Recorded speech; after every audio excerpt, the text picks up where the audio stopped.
What's up, girls? I'm back with another video to help you make better decisions in your relationships. And today I wanted to talk to you about the 5 signs it may be time to end your relationship. Because it's inevitable along our journey to find the person that we're supposed to be with that we're going to end up dating people who we are not compatible with. Being able to break things off as soon as possible is going to be a skill that's going to be useful to us in our journey.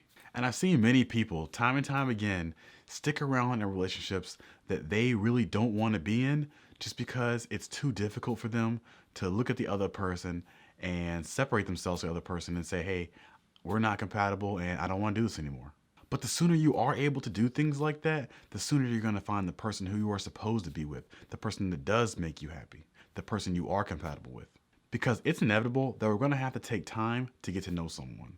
But when you start noticing those slight personality changes, alluding to the fact that they have not been upfront with you about who they really are, it's probably best to let the relationship go than to let it linger on. So here's the 5 signs that it might be time to end your relationship. Number 1, and maybe most important, there is no trust. Trust is probably the most important part of a relationship because it's the foundation in which everything else is built upon. Trust is how you're able to trust when someone gives you their word. If someone does something wrong in the relationship and they come back and say, I'm sorry, because you trust them, you trust that it won't happen again. You know that they mean what they say. They're going to try to improve. And you can take that in and really believe it. And if you don't feel safe in your relationship and everything's nerve-wracking, do you really have a relationship? Is there really something being built? Or is it just something that's tearing you down? Because in my opinion, if you don't have trust, you don't have a relationship. I see a lot of people, that's just my opinion, of course. I see a lot of people get cheated on. For me personally, and what I recommend, it's one and done with the cheating stuff because that's a total betrayal of trust. Now, it depends on how you have your relationship set up, on how you want to do it. It's not one size fits all. But if someone breaks those boundaries of the relationship, there's no coming back from that. Trust is completely broken. Any man that cheats on you is really not concerned with your wellness and your well-being. Again, there's always little exceptions to like maybe it could be different here, maybe it could be different here, maybe probably not, but maybe if you're in a long-term marriage with someone and you guys have been together for 10 plus years, maybe even 5 plus years, and something like that happens, oh, maybe, but it is a strong maybe. But in the early stages of a relationship, 1 year, 2 year, 3 year, months of dating someone, and they're already cheating on you and stepping outside the relationship, there's no excuse for that. And the best thing to do, in my opinion, is to end the relationship. The less time you've put in when that happens, the better. They did you a favor. They betrayed your trust early. Now you've only invested a small amount of time and you can move on. But where I see girls getting caught up in is thinking that he's going to change or trying to change him and letting the relationship linger on longer than it really should. Because if a man has cheated on you or is currently cheating on you, get him out of there. Because trust is the foundation of a relationship. And without trust, there can be no deep connection. And without trust, the relationship is over, whether you choose to stay or not. Number 2, when your feelings are being disregarded. Oftentimes, a man will be very kind and nice in the beginning of the relationship, but then later on, you start to see these other parts to his personality that were not apparent at first. Oftentimes, once a man feels like he got you, now he can start showing his real personality and not taking your feelings into consideration. Because now that you spent more time with him and you're invested emotionally, he knows that you're not going to be as quick to walk away. So he was really trying to work on manipulation. And many men do this because they're looking for someone, they want to have a house girlfriend or a housewife while they go out there and do the other things that they want to do. They never really intended on being truly committed to you. What they wanted to do was set up a situation where they could have someone around to take care of them, either to do things for them, to clean their house for them, wash their clothes, cook for them, and do all the domestic things while they go out and just live their life and have a party. But a guy's not going to come out and tell you, hey, I just want you to be my housewife. I want you to just do all the things around my house and in my life that I don't want to do so I can go do the things that I want to do. He's going to try to manipulate you into that situation. He's going to try to sell you the dream that he's going to be a certain way. And then once he gets you, then the switch is going to happen. And the way you can tell this situation is occurring is because they disregard anything that you say. It doesn't matter what you say. They may try more manipulations just to console you. But at the end of the day, all your concerns, they may make promises that just get unkept. And on the extreme side, it may even go into verbal abuse. But you don't have to wait till it gets down to a verbal abuse before you take action and remove yourself from this situation. And if you're dealing with a person who maneuvered you into this situation, you're probably dealing with a narcissist.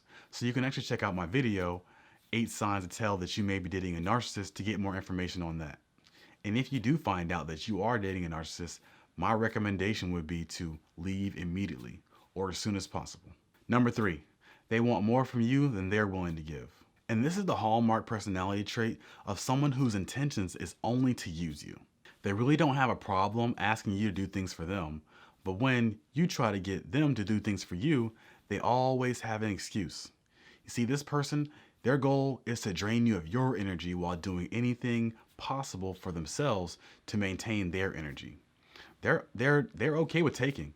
They're just fine with taking from you, but when it's time to give something up in return, they always have an excuse. And many times people like this, they're really not even trying to do it on purpose. Sometimes they are, but many times they aren't, because the man that was given everything from his mommy when he was growing up really takes that same attitude into his dating world and is looking for a replacement mommy. So if you end up dating this man child, he's going to expect the same things that his mommy did for him to come from you now. So because his mommy trained him that she was going to give him everything he wanted without asking for anything in return, he's going to expect that same treatment from his significant other. And when he doesn't get that same treatment, he's probably going to victimize himself and see you as the bad guy and himself as the victim. This is that lazy bum that lives in your house, eats all your food, drives your car, asks you to give him money, and in return, he does little to nothing for you. They really are similar to the caricature you see in TV shows.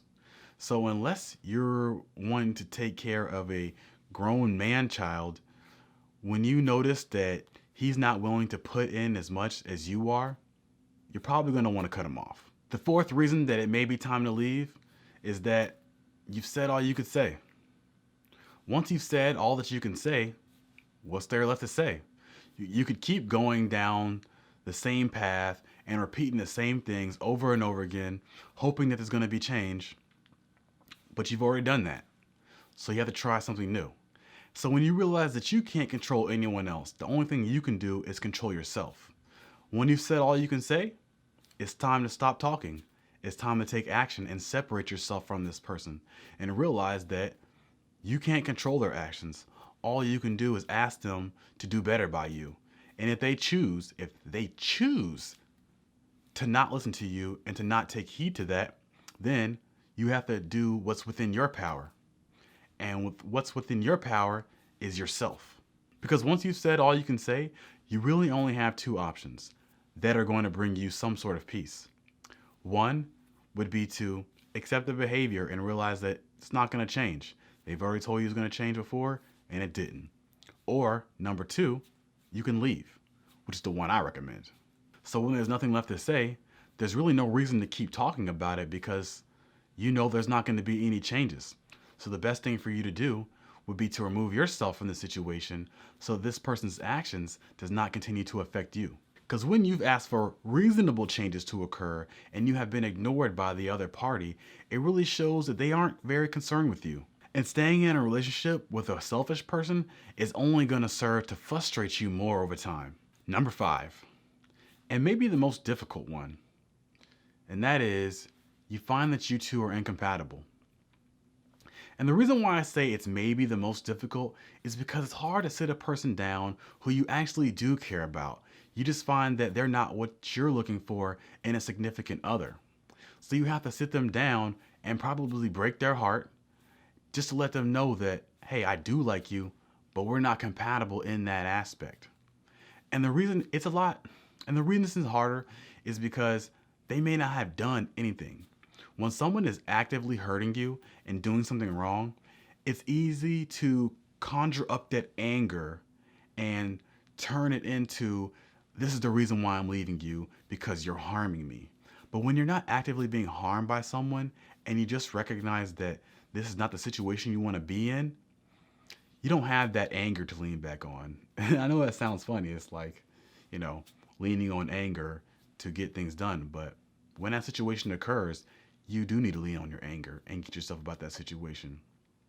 And in my opinion, when you don't have that anger to lean on, it is more difficult. But if someone is not fulfilling your needs in a relationship and that's just not the capacity of their personality, you need to speak up and let them know that you're going to be leaving the relationship. Because in order for two people to be compatible, they have to share the same goals, values, and have complementary personalities. And if one of these things are missing from the relationship, over time, the relationship will start to go in different directions. And that's why all three of these are very important to have. And if one of these three are missing, you're not a bad person for wanting to end the relationship. Just because you don't want to hurt somebody else's feelings is not a good reason to stay in a relationship with someone.